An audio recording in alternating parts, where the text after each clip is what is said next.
Our story begins on the desert world of Tatooine, where twin suns burn relentlessly over endless dunes. In the shadow of a crumbling mesa, far from the spires of Coruscant, the Jedi Order has taken root. A decade ago, stirred by visions of a shadowed future, Master Yoda led the Council to abandon the galactic capital, seeking clarity in the harsh solitude of this forgotten planet. The temple now stands as a modest fortress carved into the cliffs, its halls whispering with the hum of lightsabers and the weight of a galaxy on the brink of war. Yet, beneath the Order's resolve, unease festers. Obi-Wan Kenobi, newly knighted and restless, feels the desert's isolation clawing at his spirit.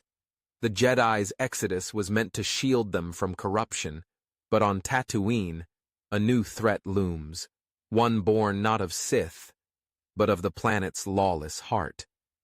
Obi-Wan stood atop a dune, his robes snapping in the dry wind, eyes scanning the horizon where Mos Eisley's lights flickered like a distant storm.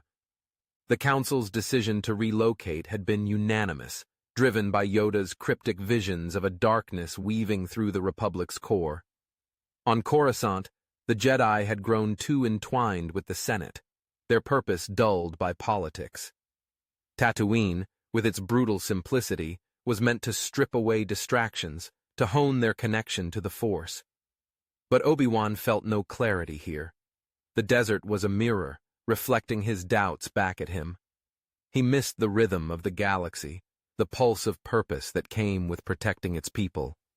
Instead, he trained in silence, sparring with younglings under the watchful eyes of Masters Windu and Plo Koon, while whispers of unrest grew louder beyond the temple's walls.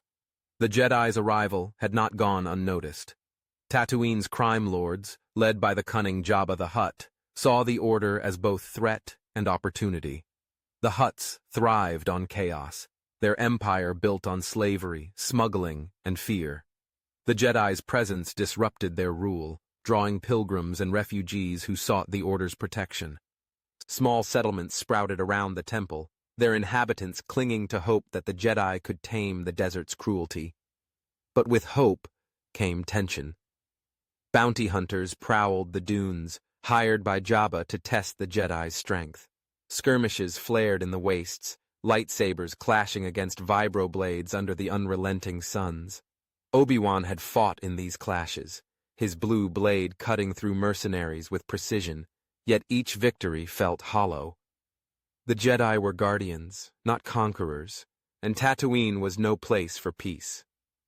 In the temple's heart, Yoda meditated, his small form dwarfed by the cavernous chamber. The Force flowed differently here, raw and untamed, like the desert itself. He sensed a disturbance, a shadow threading through the galaxy, but its source eluded him. The Council convened daily, their debates sharp with urgency. Mace Windu argued for action, urging the Jedi to strike at the Hutt's strongholds and end their tyranny. Ki-Adi-Mundi cautioned restraint, warning that war on Tatooine could fracture the Order's unity. Obi-Wan, though not yet a council member, was often called to speak, his insight valued despite his youth.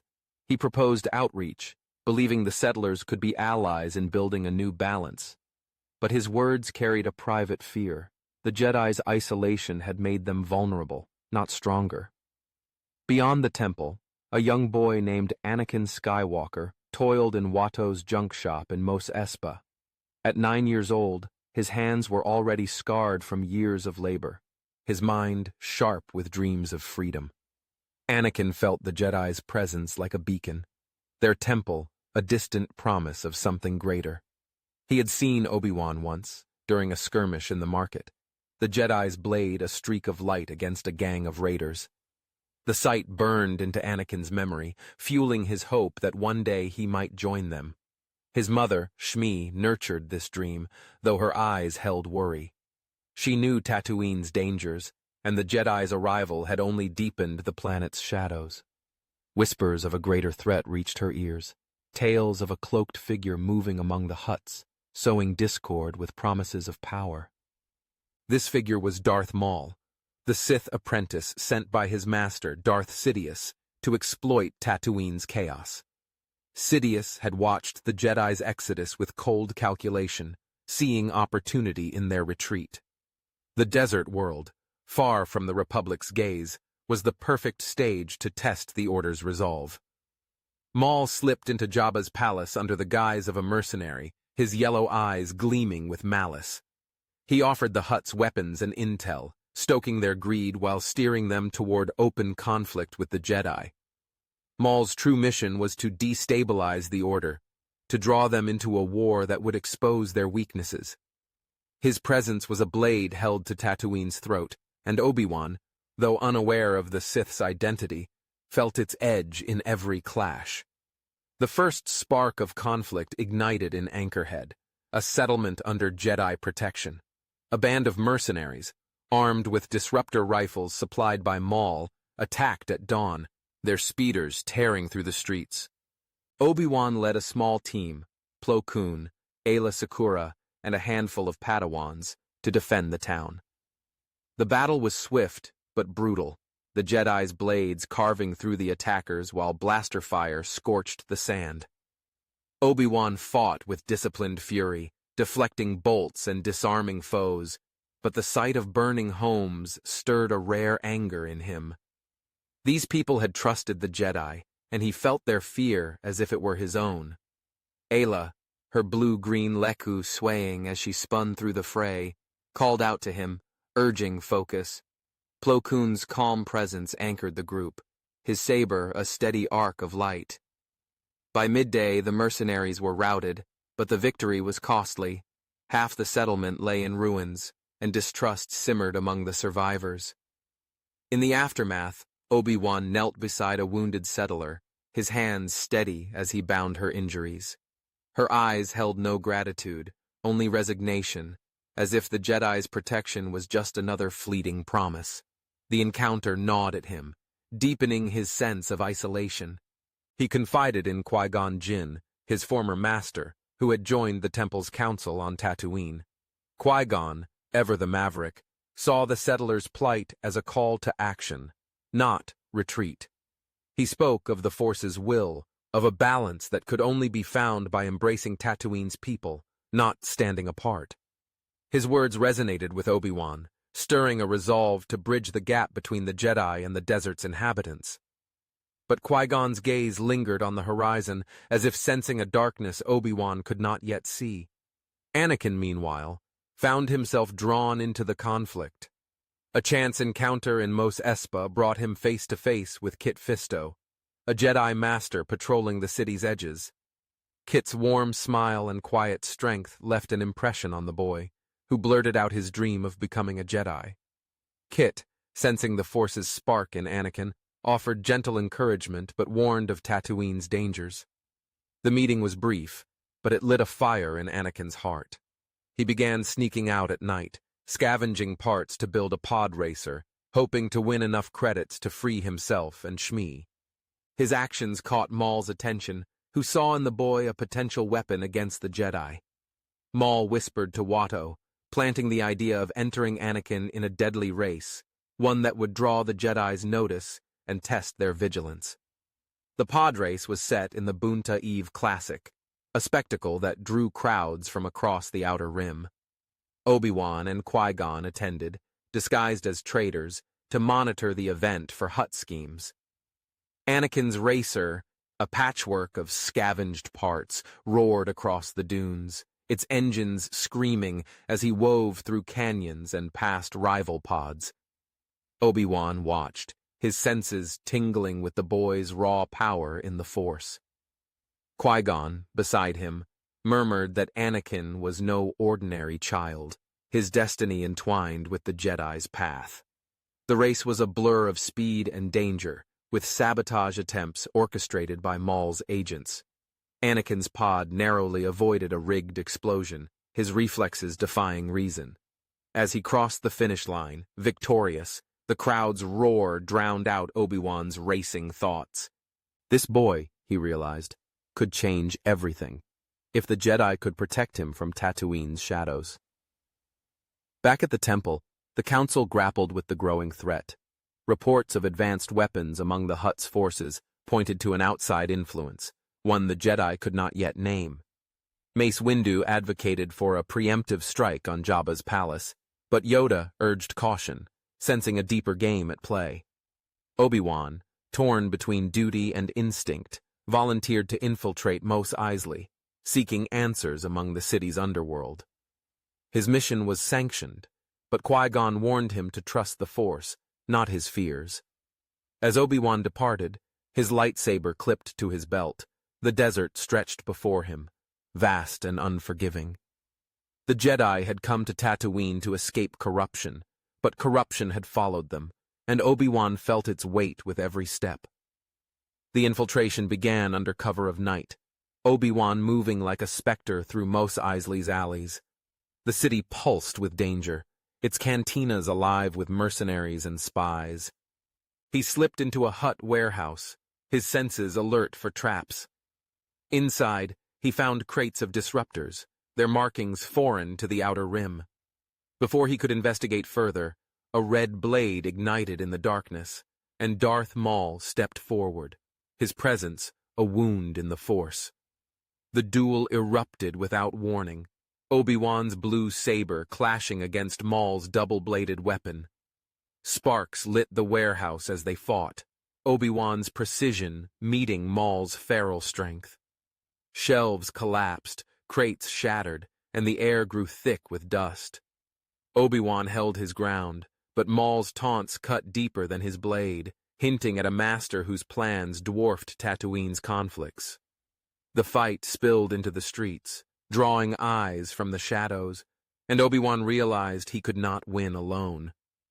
With a burst of Force-enhanced speed, he retreated, Maul's laughter echoing behind him. The encounter shook Obi-Wan to his core. He returned to the temple, his report grim.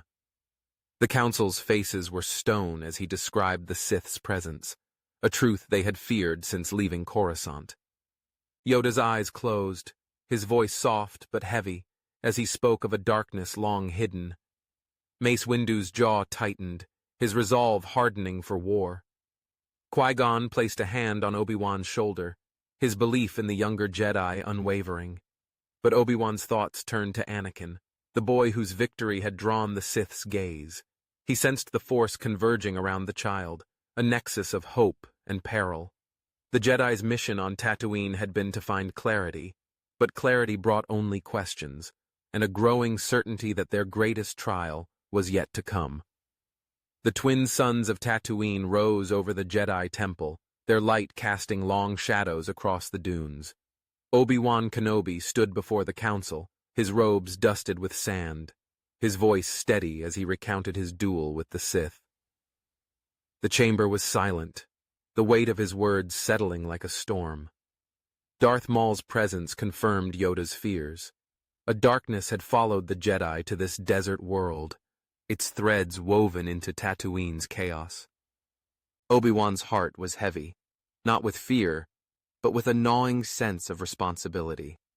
The settlers' distrust, the boy Anakin's potential, the Sith's unseen master, all converged in his mind, a puzzle with no clear solution.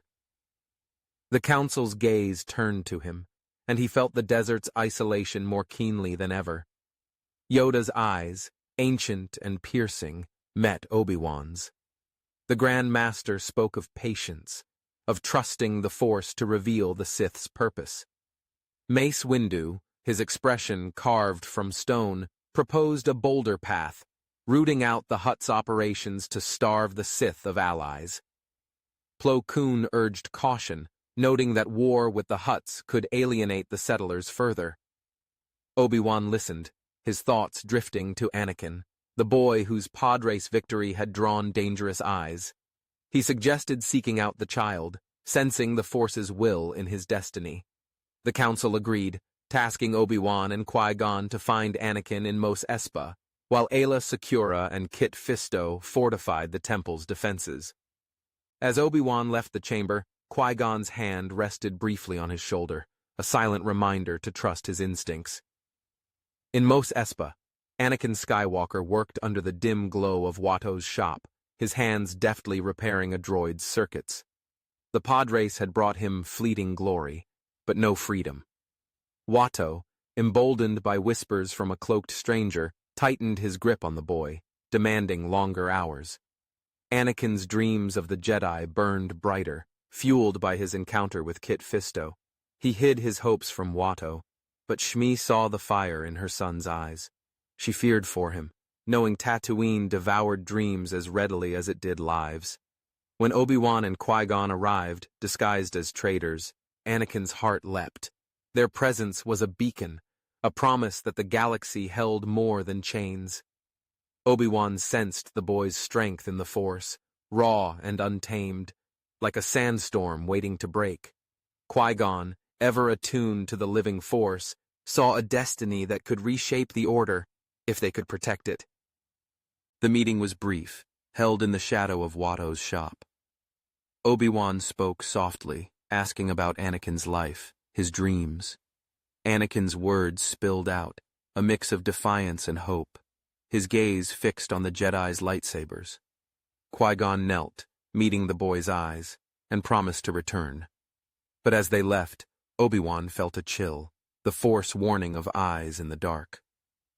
Darth Maul watched from a rooftop, his double-bladed saber unlit but ready.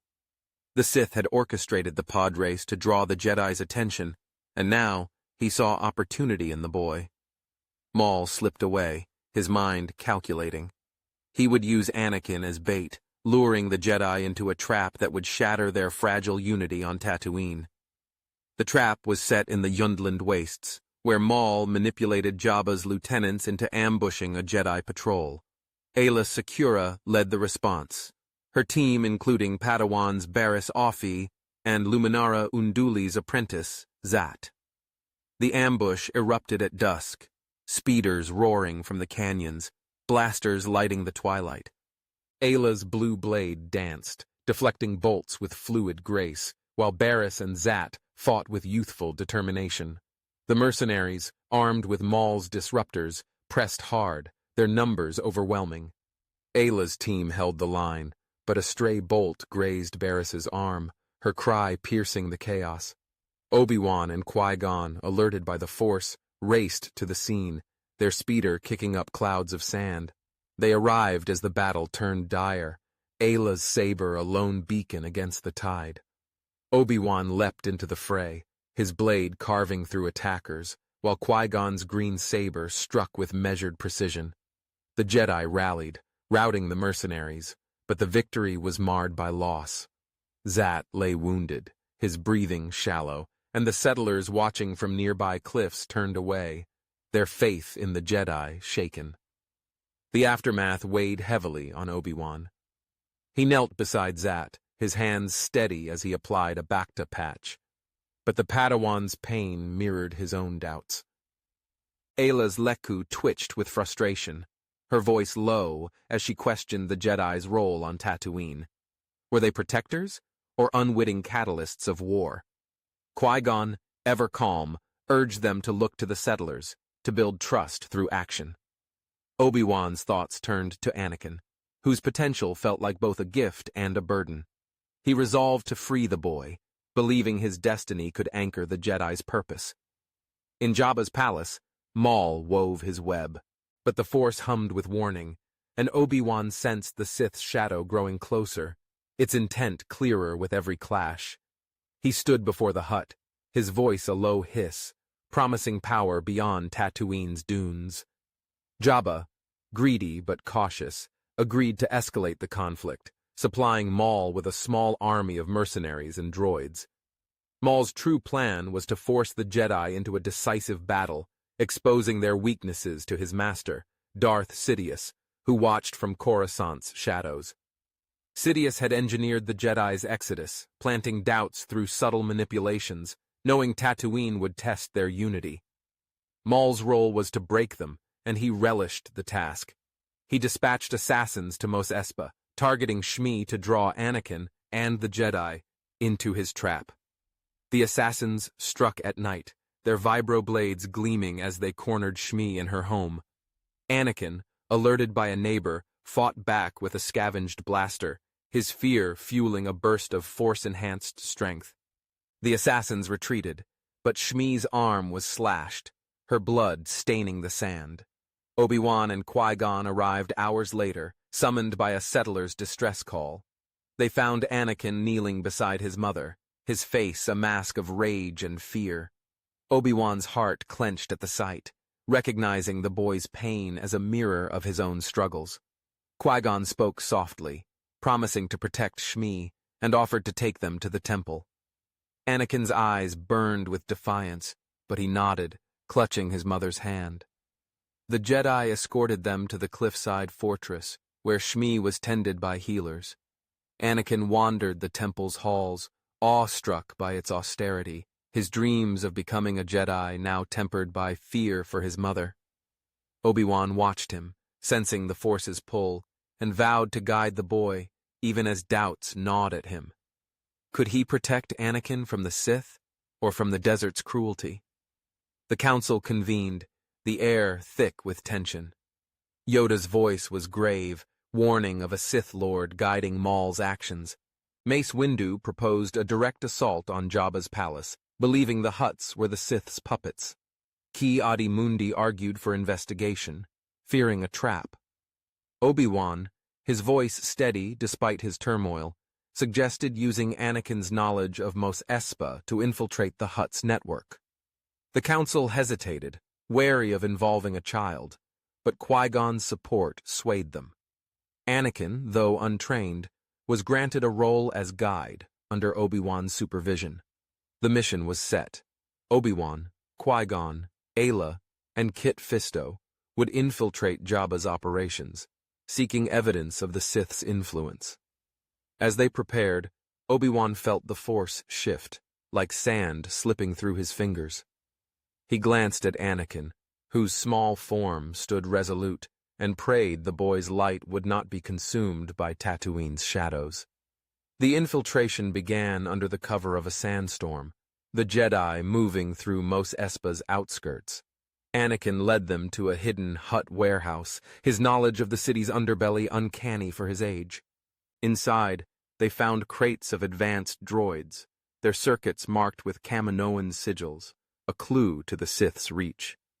Before they could investigate further, Maul struck, his red blades igniting in the storm's haze. The duel was chaos, sand swirling as Obi-Wan and Qui-Gon faced the Sith. Ayla and Kit Fisto flanked Maul, their sabers a blur of blue and green, but Maul's ferocity was unmatched. He spun, his double-bladed saber a whirlwind, forcing the Jedi back. Anakin, hidden in the shadows, watched in awe and terror, his hands trembling. Obi-Wan's blade met Maul's, sparks flying as he fought to protect the boy. Qui-Gon's strikes were deliberate, but a misstep left him open, and Maul's blade grazed his side, drawing blood. Ayla's force push gave them a moment's reprieve, and Obi-Wan grabbed Anakin, retreating with the others into the storm. The Jedi regrouped at the temple, Qui-Gon's wound bandaged but serious. Obi-Wan's mind raced, guilt and resolve warring within him. He had failed to defeat Maul, and Qui-Gon's injury was a stark reminder of the Sith's power. Anakin, shaken but defiant, spoke of the warehouse's contents, his voice steady despite his fear. The council listened, their faces grim. The Kaminoan droids suggested a larger plot, one tied to the galaxy beyond Tatooine. Yoda's eyes narrowed, sensing Sidious's hand. Mace Windu declared the time for caution over. The Jedi would strike Jabba's palace, confronting the Hutts and their Sith ally. Obi-Wan volunteered to lead, his heart set on protecting Anakin and ending the threat. As he prepared, he knelt before Anakin, promising to keep him safe. The boy's eyes, bright with hope and fear, mirrored Obi-Wan's own, and he felt the weight of destiny settle on his shoulders. The plan took shape, a multi-pronged assault on Jabba's palace, with Obi-Wan, Ayla, and Kit Fisto leading a frontal strike, while Plo Koon and Barriss infiltrated the rear. Qui-Gon, despite his wound, insisted on joining, his resolve unshaken. Anakin was to remain at the temple, under Shmi's care, but his presence lingered in Obi-Wan's mind. The Jedi moved at dawn, their speeders cutting through the dunes, the palace's spires looming like a predator's jaws. Blaster fire greeted them, Hutt mercenaries and droids swarming the courtyard. Obi-Wan's saber blazed, carving through droids with relentless precision, while Ayla's acrobatics disrupted the enemy lines. Kit Fisto's blade struck with nautical grace, his smile unbroken even in chaos. Plo Koon's team breached the rear, disabling power generators, but Maul was waiting. His red blade spun, cutting down guards as he advanced, his eyes fixed on Obi-Wan. The duel erupted in the palace's throne room, Jabba's laughter echoing as Maul faced Obi-Wan and Qui-Gon. The Sith's movements were a storm, his blades a blur of red fury. Obi-Wan fought with desperate focus, his saber meeting Maul's strikes, while Qui-Gon's green blade countered with measured power. Ayla and Kit Fisto joined, their sabers weaving a net of light, but Maul's strength seemed boundless. He hurled debris with the Force, shattering columns, forcing the Jedi to scatter. Obi-Wan's heart pounded, his thoughts on Anakin, on the settlers, on the Jedi's fragile hope. Qui-Gon's wound slowed him, and Maul seized the moment, his blade slashing across the Jedi Master's chest. Qui-Gon fell, his saber clattering, and Obi-Wan's cry echoed through the hall. Rage surged, but he channeled it into focus, driving Maul back with a flurry of strikes. Ayla's force push staggered the Sith, and Kit Fisto's blade grazed his arm, forcing Maul to retreat into the palace's depths. The Jedi pursued, their path lit by sparks and flame. Obi-Wan's mind was a storm, Qui-Gon's fall a wound in his soul. He led Ayla and Kit through twisting corridors, the Force guiding their steps. Maul's laughter taunted them, his presence a shadow in the dark. The chase ended in a cavern beneath the palace, where Maul stood atop a platform, surrounded by Kaminoan droids. The final confrontation loomed, and Obi-Wan felt the Force's weight, its currents pulling him toward destiny. Anakin's face flashed in his mind, a reminder of why he fought. The Jedi ignited their sabers, their light defiant against the Sith's darkness, and the battle for Tatooine's soul began. The cavern beneath Jabba's palace pulsed with menace, its walls scarred by ancient lava flows. Darth Maul stood atop a rusted platform, his double-bladed saber casting a crimson glow. Kaminoan droids, sleek and deadly, flanked him, their blasters trained on the Jedi. Obi-Wan Kenobi gripped his lightsaber, its blue hum steady despite the storm in his heart. Qui-Gon Jinn's fall replayed in his mind, a wound that fueled his resolve. Ayla Secura and Kit Fisto stood beside him, their blades ignited, faces set with defiance. Above, the palace shook, debris raining as Plo Koon's team battled Hutt forces. The Force surged, a torrent of light and shadow, and Obi-Wan knew this moment would define the Jedi's fate on Tatooine. Maul leapt, his saber spinning, a red cyclone slicing the air. Obi-Wan met him mid-strike, blades clashing with a screech that echoed off the cavern walls. Ayla darted left, her saber carving through a droid's chassis, while Kit Fisto's green blade slashed another into sparks. The droids fired, bolts searing the air, forcing the Jedi to weave and deflect. Obi-Wan's movements were a blur, his saber parrying Maul's relentless assault. The Sith's eyes burned yellow, his taunts lost in the chaos, but his intent was clear: to break the Jedi, to drown their light in Tatooine's dust. Obi-Wan pushed back, his strikes fueled by grief and purpose, each clash a step toward redemption. The cavern erupted in chaos. Ayla spun, her leku trailing as she bisected a droid, only to dodge a vibroblade from another. Kit Fisto vaulted over a collapsing beam, his saber severing a droid's arm, his smile unbroken even as blaster fire grazed his robes. Maul's blades whirled, forcing Obi-Wan against a wall, sparks flying as metal buckled. Obi-Wan ducked, rolling under a strike, and countered with a force push that staggered Maul. The Sith recovered, hurling a crate with the Force, but Ayla intercepted, shattering it mid-air. Kit Fisto lunged, his blade grazing Maul's shoulder, drawing a snarl.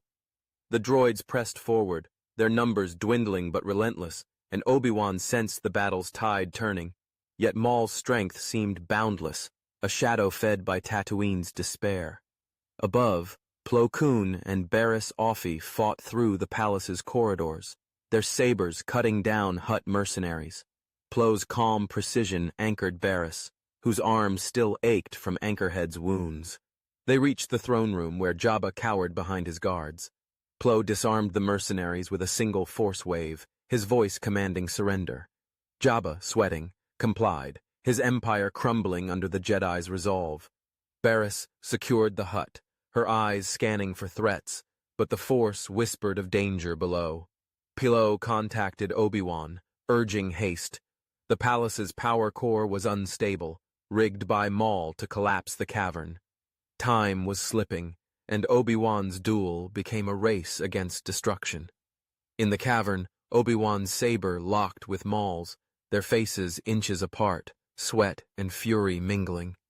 Maul's blade grazed Obi-Wan's arm, pain flaring, but he channeled it into focus. Ayla's shout drew his gaze.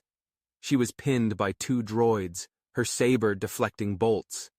Kit Fisto leapt to her aid, his blade a green arc, but a droid's blast caught his leg, sending him to one knee. Obi-Wan roared, breaking the lock and slashing at Maul, his strikes a storm of blue light. Maul parried, spinning to strike Ayla, but Obi-Wan intercepted, his saber blocking the blow. The cavern shook, cracks splintering the ceiling, and Obi-Wan knew they had moments before collapse. He reached out with the Force, pulling Ayla and Kit to safety, and faced Maul alone. The Sith grinned, his blade spinning, but Obi-Wan's resolve was iron. He ducked a strike, countered with a slash that scorched Maul's chest, and pressed forward, his saber a relentless tide. Maul's footing slipped, his arrogance faltering, and Obi-Wan seized the moment. With a Force-enhanced leap, he struck, his blade severing one of Maul's saber halves. The Sith roared, lunging with the remaining blade, but Obi-Wan sidestepped, driving his saber through Maul's shoulder. Maul staggered, blood dripping, and Obi-Wan's final strike sent him crashing to the platform, his weapon clattering into the dark. The droids froze, their circuits faltering without Maul's command, and the cavern's shaking grew violent. Obi-Wan sprinted to Ayla and Kit, helping them to their feet. The Jedi raced for the exit, debris crashing around them. Plo Koon's voice crackled through the comm, guiding them to a tunnel. The cavern collapsed behind, dust choking the air, but the Jedi emerged into the dawn, their sabers dimming as Tatooine's suns rose. Maul's body was lost in the rubble, his fate uncertain, but the Sith's shadow had lifted, if only for a moment. Obi-Wan's chest heaved, his thoughts on Qui-Gon, on Anakin, on the settlers who needed them. The battle was won, but the war for Tatooine's soul was far from over. The Jedi returned to the temple, their victory tempered by loss. Qui-Gon's body was laid to rest in a quiet ceremony, his saber placed atop a stone overlooking the dunes. Obi-Wan stood alone, the desert wind carrying his grief. Yoda approached, his cane tapping softly, and spoke of balance, of the Force's will guiding them through darkness. Obi-Wan nodded, his resolve hardening. He sought out Anakin, finding the boy with Shmi in the temple's courtyard. Anakin's eyes were wide, his fear for his mother mingling with awe at the Jedi's strength. Obi-Wan knelt, promising to train him, to guide his light. Shmi's gaze held gratitude, but also worry. She knew Tatooine's dangers, and the Sith's reach. The council convened, their faces etched with purpose. Mace Windu spoke of rebuilding trust with the settlers, of turning Tatooine into a beacon of hope. Plo Koon proposed outreach, training locals to defend their homes. Ayla, her arm bandaged, vowed to protect the settlements, her faith in the Jedi renewed. Kit Fisto, limping but smiling, suggested a festival to unite the people, a celebration of survival. Obi-Wan listened, his heart lifting. He saw Anakin's potential as a bridge, a symbol of Tatooine's future. The Jedi had come to escape corruption, but they had found purpose instead, rooted in the desert's harsh truth. In Mos Espa, Jabba's empire fractured, his lieutenants fleeing or swearing allegiance to the settlers. The Jedi's victory rippled across Tatooine, drawing pilgrims and traders who saw hope in the temple's light. Anakin began his training, his hands steady as he held a practice saber, Obi-Wan's guidance a steady anchor. Shmi worked with the settlers, her kitchen feeding the hungry, her strength a quiet force. The temple's halls buzzed with life, younglings sparring under Ayla's watchful eye, while Plo Koon taught meditation to locals. The force flowed freely, its currents clear in the desert's silence, and Obi-Wan felt a peace he had not known since Coruscant.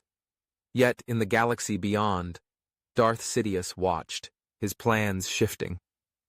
Maul's failure was a setback, but the Jedi's isolation served his purpose. He turned to Count Dooku, his new apprentice, whispering of war, of a clone army waiting in the shadows. Tatooine was a spark, but the galaxy would soon burn. For now, the Jedi stood united, their temple a fortress of light. Obi-Wan walked the dunes, Anakin at his side, the boy's laughter a promise of hope. The desert stretched before them, vast and unforgiving, but its shadows no longer held sway.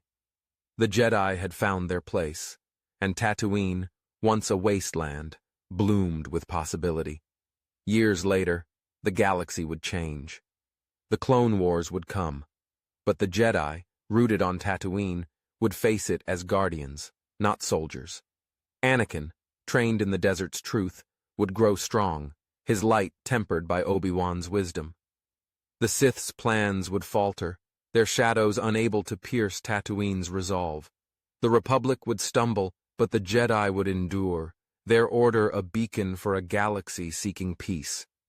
Obi-Wan, now a master, would stand on the temple's cliffs, his saber at his side, and know they had chosen rightly.